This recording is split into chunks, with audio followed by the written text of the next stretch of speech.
বিসমিল্লাহির রহমানির রহিম। আসসালামু আলাইকুম ওয়ারাহমাতুল্লাহি ওয়াবারাকাতুহু। নিরাশ হইও না, আল্লাহ তোমার সাথেই আছেন। এর ৭টি আলামত। প্রিয় ভাই, বোন, বন্ধুগণ, মানুষের জীবন কখনোই একরকম থাকে না। কখনো সুখ, কখনো দুঃখ, কখনো প্রাচুর্য, কখনো অভাব, কখনো হাসি, কখনো কান্না। এই সব কিছু মিলিয়েই আমাদের দুনিয়াবী জীবন। এমন অনেক সময় আসে যখন মানুষ নিজেকে একা মনে করে। চারদিকে অন্ধকার, সামনে কোনো পথ দেখা যায় না, বুক ভরা কষ্ট, চোখ ভরা জল। তখন মনে হয়, আল্লাহ কি আমাকে ভুলে গেছেন? না, কখনোই না। মুমিনের সবচেয়ে বড় শক্তি হল সে জানে তার রব তাকে কখনো ছেড়ে দেন না। আল্লাহ বলেন, নিশ্চয়ই আল্লাহ ধৈর্যশীলদের সাথে আছেন। সূরা আল বাকারা, আয়াত ১৫৩। এই একটি আয়াতই যথেষ্ট একজন ভাঙা মানুষকে আবার দাঁড় করানোর জন্য। তুমি যদি আজ কষ্টে থাকো, যদি মনে হয় সব শেষ, তবে জেনে রাখো, আল্লাহ তোমার খুব কাছেই আছেন। কিন্তু কিভাবে বুঝবে যে আল্লাহ সত্যিই তোমার সাথে আছেন? আজ আমরা জানব আল্লাহ তোমার সাথে আছেন এর ৭টি স্পষ্ট আলামত। ১. বারবার গুনাহ থেকে ফিরে আসার তাওফিক পাওয়া। মানুষ ভুল করবে, এটাই স্বাভাবিক। কিন্তু সব মানুষ ভুল বুঝে ফিরে আসে না। কেউ গুনাহকে অভ্যাস বানিয়ে ফেলে, আর কেউ গুনাহের পর কান্নায় ভেঙে পড়ে। যদি তুমি গুনাহ করার পর অন্তরে অস্থিরতা অনুভব করো, যদি বারবার তওবা করতে ইচ্ছা হয়, যদি মনে হয় আমি আল্লাহর কাছে ফিরে যেতে চাই, তবে এটা আল্লাহর রহমতের বড় নিদর্শন। কারণ মৃত হৃদয় গুনাহে কাঁদে না। রসূল সাল্লাল্লাহু আলাইহি ওয়াসাল্লাম বলেছেন, প্রত্যেক আদম সন্তান ভুলকারী, আর সর্বোত্তম ভুলকারী তারা যারা তওবা করে।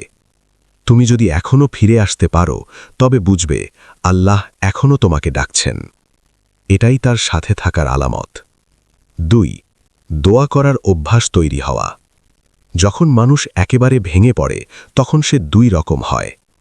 একদল আল্লাহ থেকে দূরে চলে যায়, আরেক দল আরও বেশি আল্লাহর দিকে ফিরে আসে। যদি তোমার কষ্ট তোমাকে সিজদায় নিয়ে যায়, যদি তোমার চোখের পানি দোয়ায় ঝরে, যদি রাতের নীরবতায় তুমি বলো, হে আল্লাহ, শুধু আপনিই আছেন, তবে জেনে রাখো এটা বিশেষ রহমত। কারণ আল্লাহ যাকে ভালোবাসেন তাকে নিজের দরজায় দাঁড় করিয়ে রাখেন। আল্লাহ বলেন, তোমরা আমাকে ডাকো, আমি সাড়া দেব। সূরা গাফির, আয়াত ৬০। যে হৃদয়ে দোয়া করতে জানে সে কখনো একা নয়। ৩. হারাম কাজের প্রতি অন্তরে ঘৃণা জন্মানো। এই যুগে হারামকে সহজ করা হয়েছে, আর হালালকে কঠিন। চারদিকে ফিতনা, প্রলোভন, পাপের আহ্বান।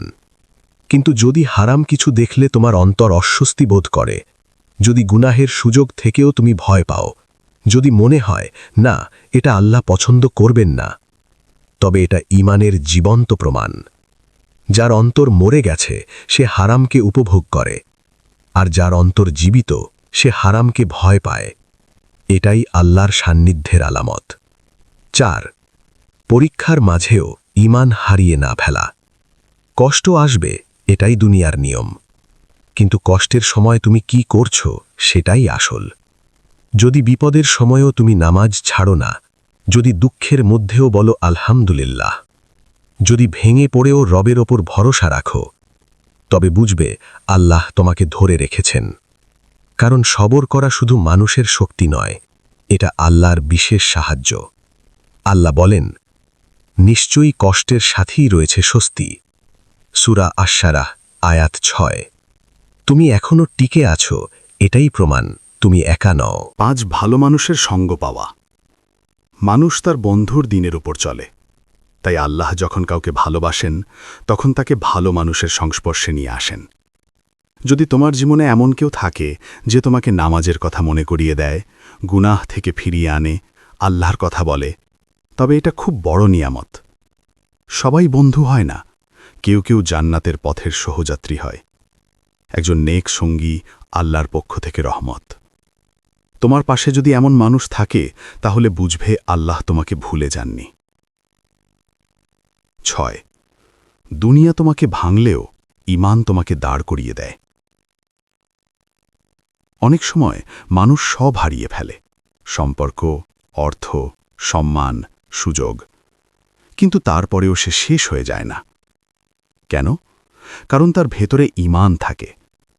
যদি তোমার জীবন ভেঙে যায় কিন্তু তুমি এখনো আল্লাহকে হারাওনি, তবে তুমি আসলে কিছুই হারাওনি। যে মানুষ সিজদা হারায়নি সে কখনো নিঃস্ব নয়।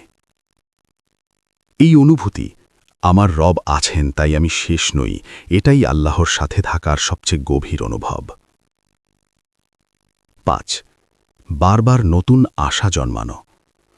শয়তান সবসময় বলে, তোমার জন্য আর কিছু নেই।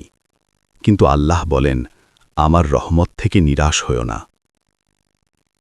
যদি শত কষ্টের মাঝেও তোমার অন্তরে আবার আশা জাগে, যদি তুমি ভাবো হয়তো আল্লাহর আমার জন্য আরও ভালো কিছু রেখেছেন, তবে এটা ঈমানের আলো।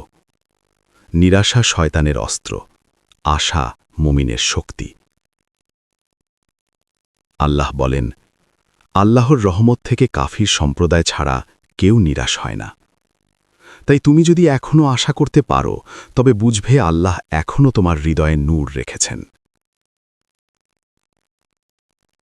তুমি একা নও। প্রিয় ভাই বোন, তুমি হয়তো আজ খুব ক্লান্ত, হয়তো কাউকে বলতে পারছো না তোমার ভেতরের যুদ্ধের কথা, হয়তো সবাই তোমাকে শক্ত মনে করে, কিন্তু আল্লাহ জানেন তুমি কতটা ভেঙে আছো। তাই আবার বলছি, তুমি নিরাশ হয়ো না, আল্লাহ তোমার সাথেই আছেন। যদি তুমি এখনো তওবা করতে পারো, যদি তুমি এখনো দোয়া করতে পারো, যদি তুমি এখনো হারামকে ভয় পাও, যদি তুমি এখনো কষ্টে থেকেও আল্লাহকে ভালোবাসো, তবে জেনে রাখো তোমার রব তোমাকে ছেড়ে যাননি। হয়তো আজ পরীক্ষা চলছে, কিন্তু কালই রহমতের দরজা খুলে যাবে।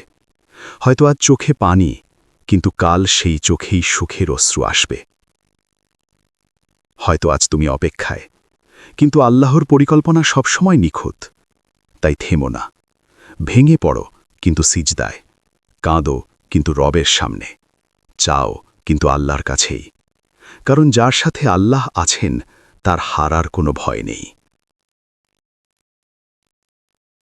নিরাশ হইও না, আল্লাহ তোমার সাথেই আছেন। মানুষের জীবনে এমন কিছু মুহূর্ত আসে যখন মনে হয় সব দরজা বন্ধ, দোয়া যেন কবুল হচ্ছে না, চেষ্টা করেও ফল মিলছে না, চারপাশের মানুষও বুঝতে পারছে না ভেতরের যন্ত্রণা। তখন শয়তান খুব ধীরে কানে ফিসফিস করে, তোমাকে আল্লাহ ছেড়ে দিয়েছেন। কিন্তু একজন মুমিন জানে এটা সত্য নয়, কারণ আল্লাহ কখনো তার বান্দাকে ছেড়ে দেন না, বরং অনেক সময় তিনি বান্দাকে পরীক্ষার মাধ্যমে আরও কাছে টেনে নেন। কষ্ট মানেই পরিত্যাগ নয়, অনেক সময় কষ্টই হয় ভালোবাসার নিদর্শন। প্রথম পর্বে আমরা 7টি আলামত জেনেছিলাম। আজ দ্বিতীয় পর্বে জানব আরও গভীর কিছু আলামত, যা প্রমাণ করে আল্লাহ এখনও তোমার সাথে আছেন। প্রথমে, অন্যায়ের পরও তুমি প্রতিশোধ নয় ধৈর্য বেছে নাও। মানুষ যখন কষ্ট দেয়, বিশ্বাস ভাঙে, অপমান করে, তখন প্রতিশোধ নিতে ইচ্ছে হওয়া স্বাভাবিক।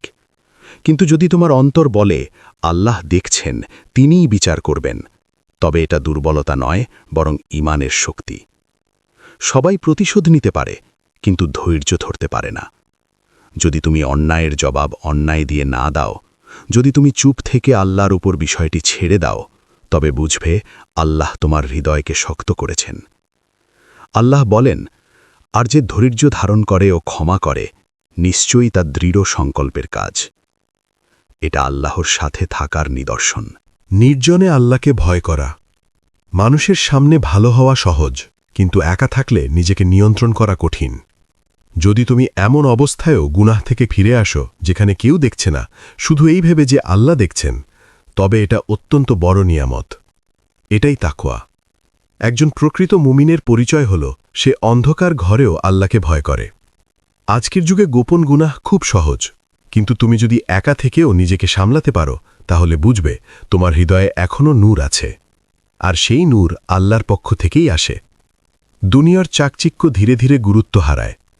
একসময় হয়তো তুমি শুধু টাকা, সম্মান, মানুষের প্রশংসা এসব নিয়েই ব্যস্ত ছিলে, কিন্তু এখন যদি মনে হয় যে এসবই ক্ষণস্থায়ী, আসল জীবন তো আখিরাত, তবে এটা হৃদয়ের জাগরণ। সবাই এই উপলব্ধি পায় না। যখন আল্লাহ কাউকে নিজের দিকে টানেন, তখন দুনিয়া তার চোখে ছোট হতে শুরু করে। সে বুঝতে শেখে বাড়ি, গাড়ি, খ্যাতি এসব সবই থাকবে, কিন্তু কবরের ভেতর যাবে শুধু আমল। এই পরিবর্তন খুব মূল্যবান। এটা আল্লাহর ডাক। ভুল করলে নিজেকে সংশোধন করার ইচ্ছা থাকা। অনেক মানুষ ভুল করেও নিজেকে সঠিক মনে করে, তারা কখনো বদলাতে চায় না। কিন্তু যদি তুমি নিজের ভুল বুঝতে পারো, যদি নিজেকে প্রশ্ন করো যে আমি কি ঠিক করছি, তবে এটা হিদায়াতের আলামত। নিজেকে বিচার করতে পারা বড় গুণ। হজরত উমর রাদিয়াল্লাহু বলতেন, হিসাব নেওয়ার আগে নিজের হিসাব নিজেই নাও। যে মানুষ নিজের ভুল স্বীকার করতে পারে সে আল্লাহর রহমত থেকে দূরে নয়। কারণ অহংকার শয়তানের পথ, আর আত্মসমালোচনা মুমিনের পথ। আল্লাহর কথা শুনলে হৃদয় নরম হয়ে যাওয়া। কুরআনের আয়াত, ইসলামী আলোচনা, মৃত্যুর কথা, জান্নাত জাহান্নামের কথা শুনে যদি তোমার হৃদয় কেঁপে ওঠে, তবে এটা ঈমানের স্পষ্ট আলামত। কিছু মানুষ এসব শুনে হাসে, উপেক্ষা করে, আবার কিছু মানুষ শুনে নীরবে কাঁদে। যদি তুমি দ্বিতীয় দলের হও, তবে সুখবর তোমার জন্য। আল্লাহ বলেন, মুমিন তো তারাই যাদের সামনে আল্লাহর নাম উচ্চারণ করা হলে তাদের হৃদয় কেঁপে ওঠে। সূরা আনফাল আয়াত 2। হৃদয়ের এই কম্পনি প্রমাণ করে আল্লাহ এখনও তোমাকে ডাকছেন।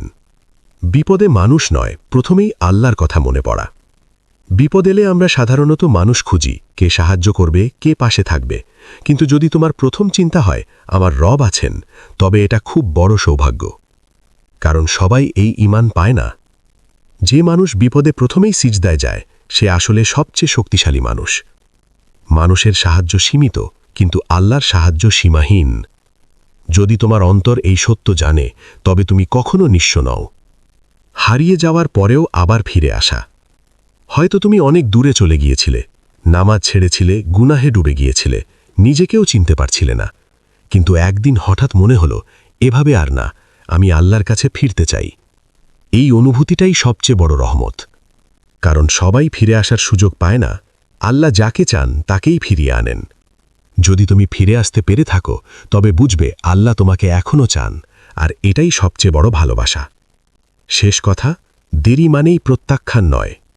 প্রিয় পাঠক, অনেক সময় আমরা ভাবি যে আমি এত দোয়া করছি তবুও কিছু হচ্ছে না কেন। মনে রেখো, দেরি মানেই না নয়। কখনো আল্লাহ সঙ্গে সঙ্গে দেন, কখনো অপেক্ষা করান, কখনো তার চেয়েও বড় কিছু রাখেন। তুমি শুধু বিশ্বাস রেখো। বীজ বপনের সঙ্গে সঙ্গে ফল আসে না, সময় লাগে। ঠিক তেমনি দোয়ারেরও সময় আছে। তাই আজ যদি উত্তর না পাও, তবুও দোয়া বন্ধ করো না। আজ যদি দরজা বন্ধ মনে হয়, তবুও কড়া নাড়া থামিও না। কারণ যে দরজার মালিক আল্লাহ, সেই দরজা অবশ্যই খুলবে। তুমি নিরাশ হইও না। তুমি শেষ হয়ে যাওনি, তোমার গল্প এখনও শেষ হয়নি। আল্লাহ লিখছেন, আর তার লেখা সবসময় সুন্দর হয়। বিশেষ পর্ব, রসুল সাল্লাল্লাহু আলাইহি ওয়াসাল্লাম এবং হজরত আলী রাদিয়াল্লাহু আনহুর উক্তিতে নিরাশা থেকে আশার আলো দেখা। মানুষ যখন ভেঙে পড়ে, তখন সবচেয়ে বেশি প্রয়োজন হয় একটি সত্য কথা, একটি সান্ত্বনার বাক্য, একটি আলোর দিশা। ইসলামের ইতিহাসে রসুলুল্লাহ সাল্লাল্লাহু আলাইহি ওয়াসাল্লাম এবং হজরত আলী রাদিয়াল্লাহু আনহু এমন সব বাণী রেখে গেছেন যা হতাশ হৃদয়কে জীবন্ত করে তোলে, ভাঙা মানুষকে আবার দাঁড় করায়। আজকের এই বিশেষ পর্বে আমরা জানব নিরাশা, কষ্ট, ধৈর্য, তাওয়াক্কুল এবং আল্লাহর সাহায্য সম্পর্কে রসুল সাল্লাল্লাহু আলাইহি ওয়াসাল্লাম এবং হজরত আলী রাদিয়াল্লাহু আনহুর কিছু গভীর উক্তি। 1. জেনে রেখো, সাহায্য আসে ধৈর্যের সাথে। রসুল সাল্লাল্লাহু আলাইহি ওয়াসাল্লাম বলেছেন, জেনে রেখো, আল্লাহর সাহায্য আসে ধৈর্যের সাথে, স্বস্তি আসে দুঃখের সাথে, আর কষ্টের সাথেই রয়েছে সহজই। তিরমিজি। এই হাদিসটি একজন মুমিনের জন্য পাহাড় সমশক্তি। আমরা অনেক সময় চাই, আজ দোয়া করলাম, কাল ফল পেয়ে যাই। কিন্তু আল্লাহ বান্দাকে অপেক্ষা করান, কারণ সেই অপেক্ষার মধ্যেই চরিত্র গড়ে ওঠে, ঈমান মজবুত হয়। ধৈর্য মানে শুধু চুপচাপ কষ্ট সহ্য করা নয়, ধৈর্য মানে আল্লাহর উপর পূর্ণ ভরসা রেখে এগিয়ে যাওয়া। 2. আল্লাহ তোমার ধারণা অনুযায়ী আচরণ করেন। হাদিসে কুদসিতে এসেছে, আল্লাহ বলেন, আমি আমার বান্দার সাথে তার ধারণা অনুযায়ী আচরণ করি। সহি বুখারী, সহি মুসলিম। তুমি যদি ভাবো আল্লাহ আমাকে সাহায্য করবেন না, তবে তুমি নিজের দরজাই বন্ধ করে দিচ্ছ। আর যদি বিশ্বাস করো আমার রব আমাকে কখনো ছেড়ে দেবেন না, তবে সেই আশাই তোমার নাজাতের পথ হতে পারে। সুধারণা রাখা ইবাদাতেরই একটি অংশ। ৩ হজরত আলী রাদিয়াল্লাহু আনহু বলেছেন, যে ব্যক্তি আল্লাহর ওপর ভরসা করে তার জন্য আল্লাহই যথেষ্ট।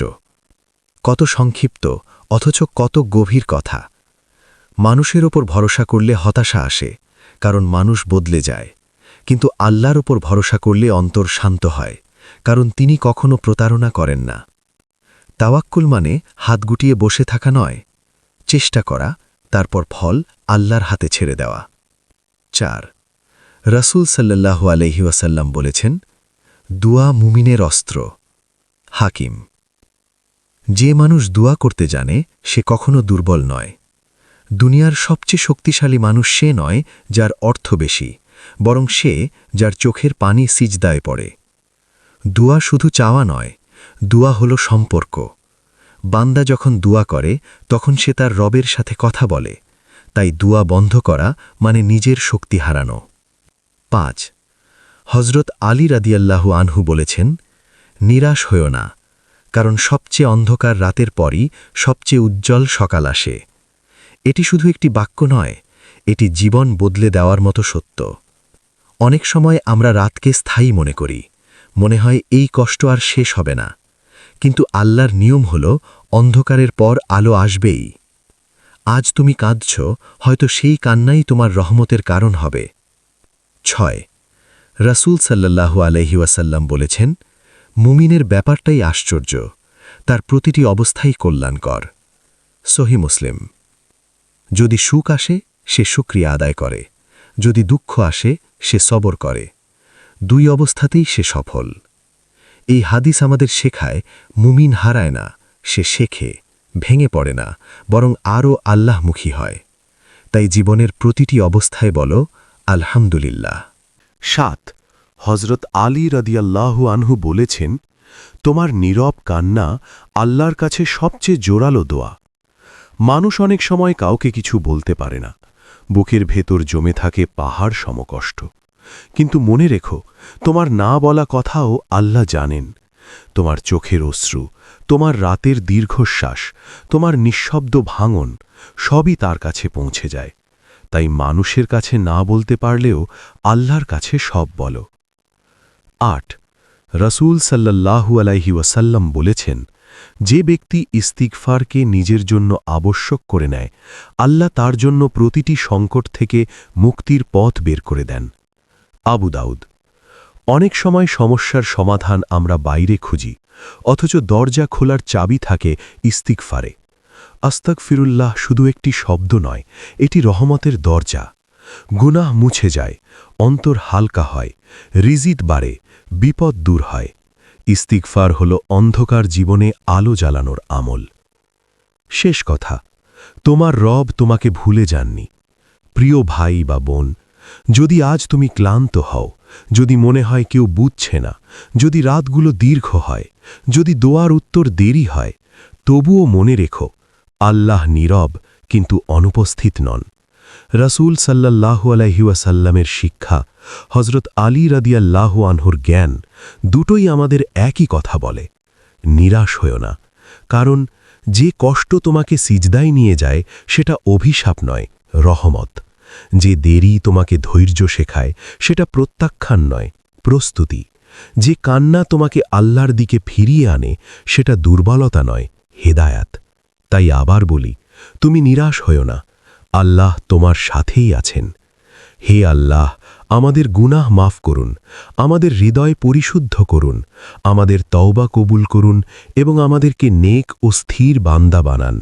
আমিন ইয়া রাব্বাল আলামিন। এই পর্যন্ত ভিডিওটি দেখার জন্য আপনাকে অসংখ্য ধন্যবাদ। ভালো লাগলে লাইক, শেয়ার এবং ফলো দিয়ে উৎসাহিত করবেন এবং সাবস্ক্রাইব করে পাশে থাকবেন, যাতে এই ধরনের ভিডিও আপনাদের কাছে পৌঁছে দিতে পারি এবং এই রকম ভিডিও দেখে আমাদের অন্তরাত্মাকে পরিশুদ্ধ করতে পারি। আসসালামু আলাইকুম ওয়া রাহমাতুল্লাহি ওয়া বারাকাতুহু।